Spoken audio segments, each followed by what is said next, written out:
On est venu pour le deuil de maman, mais on s'en va au culte, s'il vous plaît.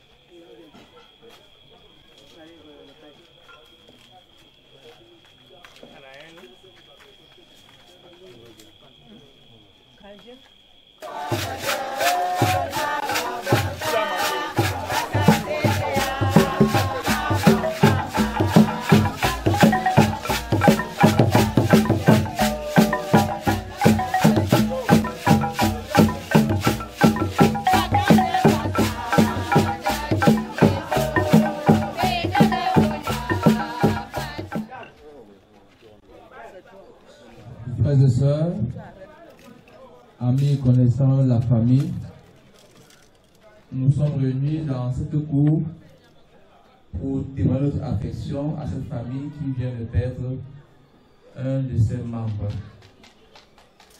Que pendant ce service, chacun trouve une place assise, que nous gardions du calme, que nos portables soient mis s'il vous plaît ou encore à rigueur éteinte pour ne pas perturber le service.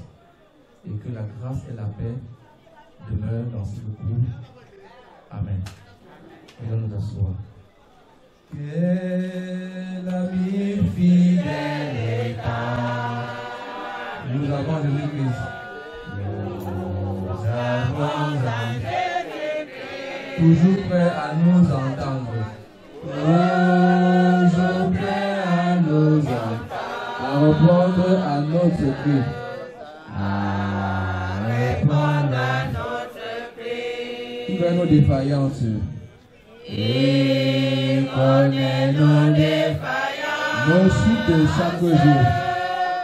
Nos chutes de chaque jour. Sévère en diligence. Sévère en ses exigences. Il est riche en son amour. Il est riche en son amour. Quel ami fidèle et tendre. Quel ami fidèle et tendre. Nous avons en Jésus-Christ. Nous avons en Jésus-Christ. Toujours prêt à nous comprendre. Toujours prêt à nous comprendre. Quand nous sommes en souci. Nous sommes en souci. Disons-lui toutes nos craintes. Disons-lui toutes nos craintes. Ouvrons-lui tout notre cœur. Ouvrons-lui tout notre cœur. Bientôt ces paroles saintes. Bientôt ces paroles saintes. Nous rendrons le vrai bonheur. Nous rendrons le vrai bonheur. Quel ami fidèle et tendre. Nous avons en Jésus-Christ. Toujours prêt à nous défendre. Quand nous presse l'ennemi. Il nous suit dans la mêlée. Il nous suit dans la mêlée. Nous entoure de ses bras. Nous entoure de ses bras. Et c'est lui qui tient l'épée. Et c'est lui qui tient l'épée. Et c'est le combat. Qui décide des combats. Et l'ami fidèle et tendre. Nous avons en Jésus-Christ. Toujours prêt à nous apprendre. À vaincre en comptant sur lui. Si nous voit vrai et et sincère. À chercher la sainteté. Il écoute nos prières. Et nous met en liberté. Quel ami fidèle et tendre. Nous avons en Jésus-Christ. Bientôt il viendra nous prendre. Pour être au ciel avec lui. Suivons dans l'étroite voie. En comptant sur son secours. Bientôt nous aurons la joie.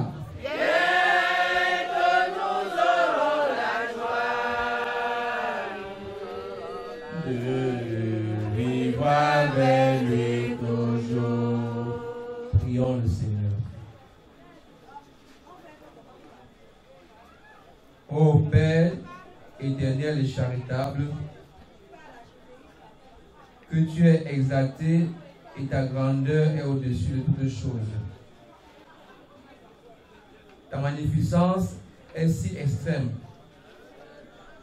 Qui est si grand comme toi, qui pense nos maux de chaque jour? Seigneur, tu vois notre tristesse et devant la disparition fatale de notre mère, notre sœur, qui laisse devant un Seigneur des cœurs éplorés, nous implorons ta présence, Seigneur. Toi qui as permis que nous soyons regroupés ici ce soir, afin de lui donner un honneur tel qu'elle a vécu en famille. Seigneur, nous sommes là et nous voulons que tu te souviennes d'elle. Face à cette situation, nous voulons te recommander ce service.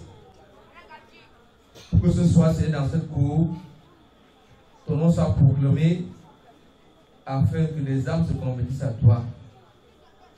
Et nous voulons, Seigneur, prier que tout genou fléchisse ici et que seul ton nom demeure. Viens, Seigneur, parle.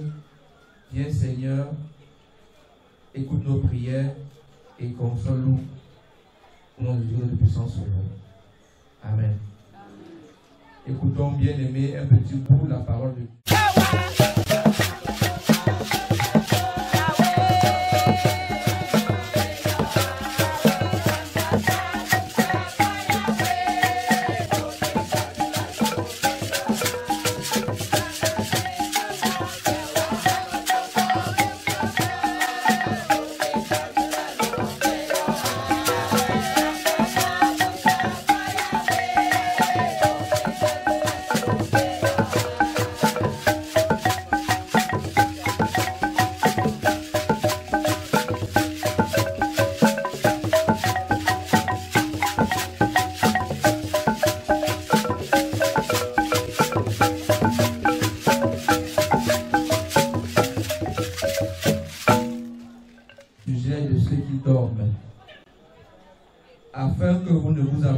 Comme les autres qui n'ont point d'espérance.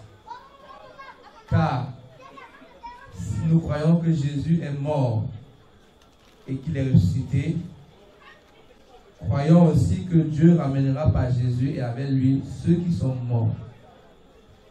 Voici en effet ce que nous vous déclarons d'après la parole du Seigneur. Nous les vivants, restés pour l'avènement du Seigneur, nous ne devancerons pas ceux qui sont morts. Car le Seigneur lui-même a un signal donné à la voix d'un archange et au son de la trompette de Dieu, descendra du ciel et les morts en Christ ressusciteront premièrement. Ensuite, nous les vivants qui seront enlevés, qui seront restés, nous serons tous ensemble enlevés avec eux sur les nuées à la rencontre du Seigneur dans les airs. et ainsi nous serons toujours avec le Seigneur. Consolez-vous donc les uns les autres par ces paroles. Amen.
Croyez en Dieu et croyez en moi.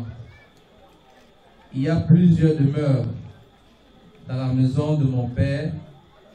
Si ça n'était pas, je vous l'aurais dit. Je vais préparer une place. Et lorsque je m'en serai allé et que je vous aurai préparé une place, je reviendrai et je vous prendrai avec moi afin que là où je suis, vous y soyez aussi. Vous savez où je vais et vous en savez le chemin. Thomas lui dit, Seigneur,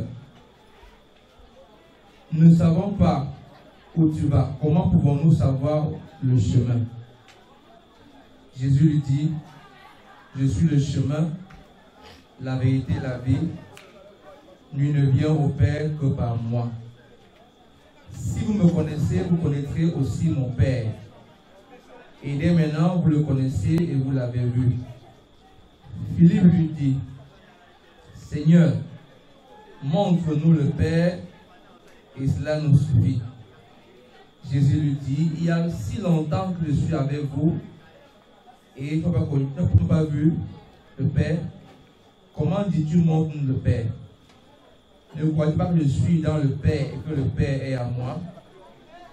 Les paroles que je vous dis, je ne les dis pas moi-même.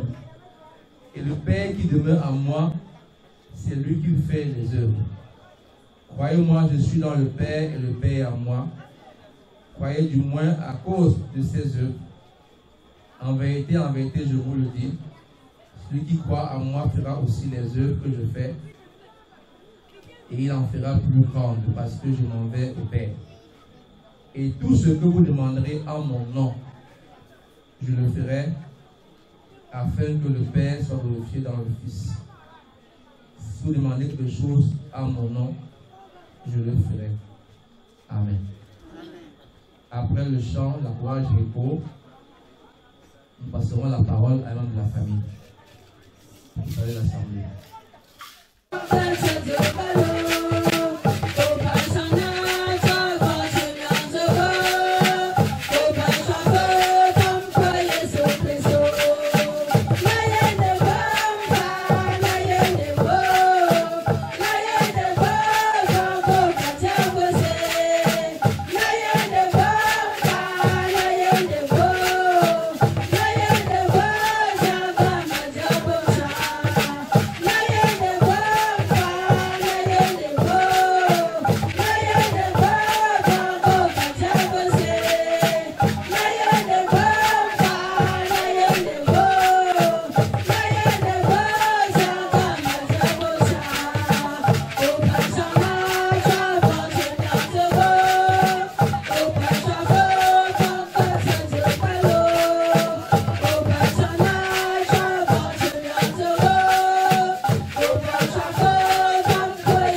ma modeste voix, je peux parler au nom de la famille qu'on est ici.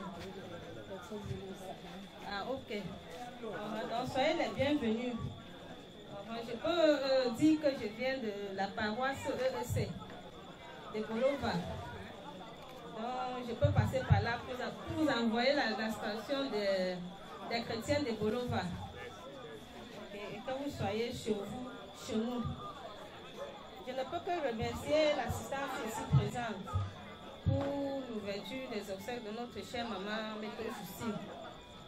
Je ne peux demander qu'au très haut vraiment de nous assister, de nous conduire, parce que lui seul sait comment nous montrer le bon chemin. Puisqu'on dit souvent, il est la vérité, la vie et la résurrection.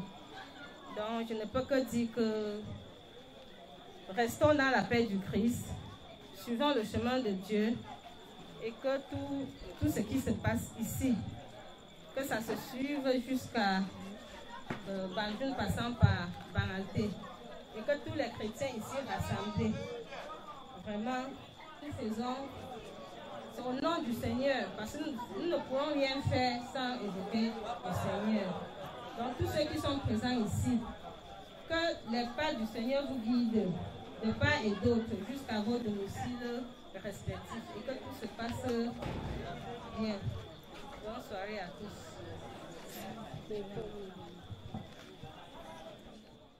Au cœur de nos vies, et c'est toi qui nous fais vivre. Tu es là au cœur de nos vies, bien vivant, ô Jésus-Christ, dans le secret de nos tendresse, ô Jésus, tu es là, dans la musique, nos voyages, nos vies, bien vivant, ô Jésus. Pour cette circonstance, frères et sœurs, nous avons choisi le texte de Matthieu chapitre 25, les versets 1 à 13. Matthieu 25, versets 1 à 13. Avant la lecture et la prédication, prions encore le Seigneur. Seigneur, ta parole est comme un feu. Brûle en nous ce qui n'est pas de toi. Ta parole, Seigneur, est de l'eau. Rafraîchis-nous. Ta parole, Seigneur, est une lumière sur notre sentier. Éclaire-nous. Au moment, Seigneur, elle va être lâchée en ces lieux. Nous te supplions de venir, Seigneur, opérer le miracle de conversion, afin que des âmes ce soir se connectent à toi, Seigneur. Car en tout lieu et en tout temps, elle doit être proclamée. Que rien et rien ici, maintenant, ne soit souligné pour nous un élément d'hésitation. Que tout genou fléchit en ce lieu. Nous te l'avons demandé au nom puissant de Jésus-Christ. Amen. Qui, ayant pris leur lampe, allaient à la rencontre de l'époux. 5 d'entre elles étaient folles et 5 sages. Les folles, en prenant leur lampe, ne prirent point d'huile avec elles. Mais les sages prirent avec leur lampe de l'huile dans des vases. Comme l'époux tardait, toutes s'assoupirent et s'endormirent.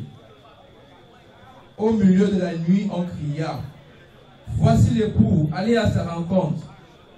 Alors toutes ces vierges se réveillèrent et préparèrent leurs lampes. Les folles dirent aux sages: donnez-nous de votre huile, car nos lampes s'éteignent. Les sages répondirent: non, il n'y en aurait pas assez pour nous et pour vous. Allez plutôt chez ceux qui en vendent et achetez-en pour vous. Pendant qu'elles allaient en acheter, l'époux arriva.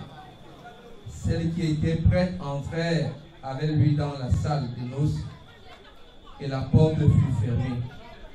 Plus tard, les autres vierges vinrent et dit, Seigneur, Seigneur, ouvre-nous. Mais il répondit, je vous le dis en vérité, je ne vous connais pas. Veuillez donc, puisque vous ne savez ni le jour ni l'heure. Amen.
Dans les 83 ans d'âge que le Seigneur lui a accordé. C'est un privilège pour les enfants, les enfants, de pouvoir, n'est-ce pas, aujourd'hui, enterrer leur maman et petite-maman. Celle qui nous appelle ce soir ou qui nous invite, n'est-ce pas, ne pourra plus nous accueillir. Elle ne pourra plus nous tendre les bras, nous ouvrir la porte au moment où on viendra chez elle. Mais parce qu'elle est partie, c'est plutôt maintenant nous qui irons vers elle, parce que là où elle est partie, elle s'en va rendre compte à son Seigneur et entrer ce côté. Mais qui est celle qui nous reçoit ce soir, qui nous invite? Maman Amito Justine, elle est arrêtée vers 1937 à Banjul. Elle était fille de Pwemfe et de Mefo.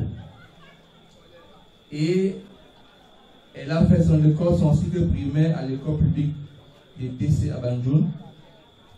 Et c'est ainsi qu'en 1953, elle va se marier à Papa Pone Zazak. Et de leur union naîtra 9 enfants.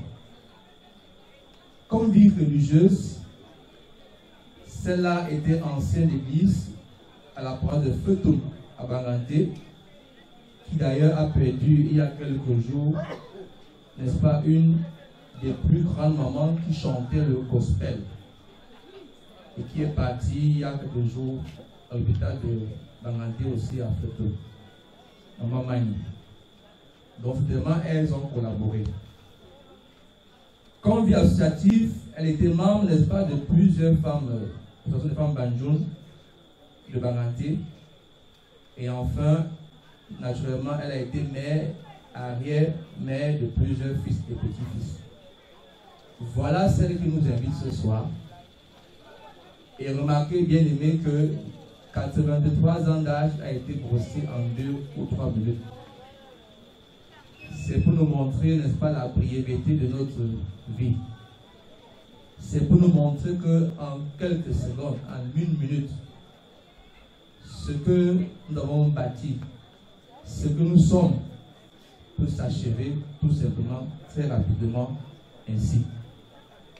Et ce soir donc, sur la base de la vie, notre mère qui s'est engagée à servir Dieu dans son église en tant qu'ancienne église, en tant que collaboratrice, n'est-ce pas, des ouvriers du Seigneur, nous avons pensé donc prendre le texte de Matthieu 25, qui est une parabole.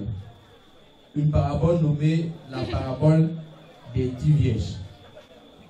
Et une parabole, en fait, généralement est décrite comme une image qu'on prend pour transmettre un message. Et au bout de l'image, donc, un message est véhiculé. Et le message de cette parabole se trouve parfois dans l'un des versets. Et pour notre parabole, ça se trouve au verset 13, qui est la finale de notre texte. Ce verset 13 dit, cela signifie que bien avant, il y a eu plusieurs interpellations et plusieurs rappels à l'ordre vers ceux vers qui on le disait. Alors la question donc serait, ce soir, comment veiller? Pourquoi veiller? Et pour qui même veiller? Si vous lisez une parabole et vous la prenez, n'est-ce pas, simplement de manière littérale, par les éléments qui y sont présentés, n'est-ce pas, vous allez vous tromper et vous ferez une mauvaise interprétation. D'ailleurs, ce qui se vérifie ou se prouve par des questions fondamentales qui bousculent notre vie, notre foi. Dans cette parabole, nous pouvons nous poser ce soir 3 questions qui sont légitimes pour comprendre et tirer le message. Première question, on peut se demander comment comprendre que 10 vierges soient pour un seul homme. Est-ce à dire donc que la Bible encourage n'est pas la polygamie? Et si même c'est le cas, cet homme serait-il heureux? Cet homme, n'est-ce pas, pourrait être capable de pouvoir satisfaire toutes ces 10 femmes? Peut-être, n'est-ce pas, chacune aura bien le droit à son tour, me diriez-vous, comme on peut voir ici. Deuxième question qu'on peut se poser, comment comprendre que ce sont 5 qui sont qualifiés de sages et qu'elles refusent de donner un peu de leur huile aux 5 autres? On appelle 5 autres sages et n'est-ce pas, elles refusent de donner aussi leur huile à 5 autres. N'est-ce pas la lâcheté ou encore la méchanceté ou même l'égoïsme? Et troisième question, comment le Seigneur peut-il fermer la porte aux vierges là, folles, en leur disant, je ne vous connais pas, alors qu'on dit que Dieu est bon, que Dieu est amour, que Dieu est pardon et que Dieu est miséricordieux? Voilà, frères et sœurs, 3 questions qui bousculent notre manière de voir les choses. Alors la parabole des 10 vierges, de quoi est-il question en réalité? En Israël, n'allait en mariage que si une femme, n'est-ce pas, avait gardé sa dignité. Et non comme c'est le cas de nos jours où on joue avec le sexe, où on s'amuse, où, n'est-ce pas, on valorise l'impudicité, où, n'est-ce pas, on goûte avant de se marier. Et le plus souvent, parfois, 1, 2, 3 enfants arrivent avant qu'on voit. Et quand on voit, parfois les enfants souffrent et parfois ce n'est pas le mariage qui fait. Non, ce n'est pas cela. Et nous voulons par là dire que les jeunes doivent être... Qui a été conçu du Saint-Esprit, qui est né de la Vierge Marie, il a souffert sous Ponce Pilate, il a été crucifié, il est mort, il a été enseveli, il est descendu aux enfers. Le 3e jour, il est ressuscité de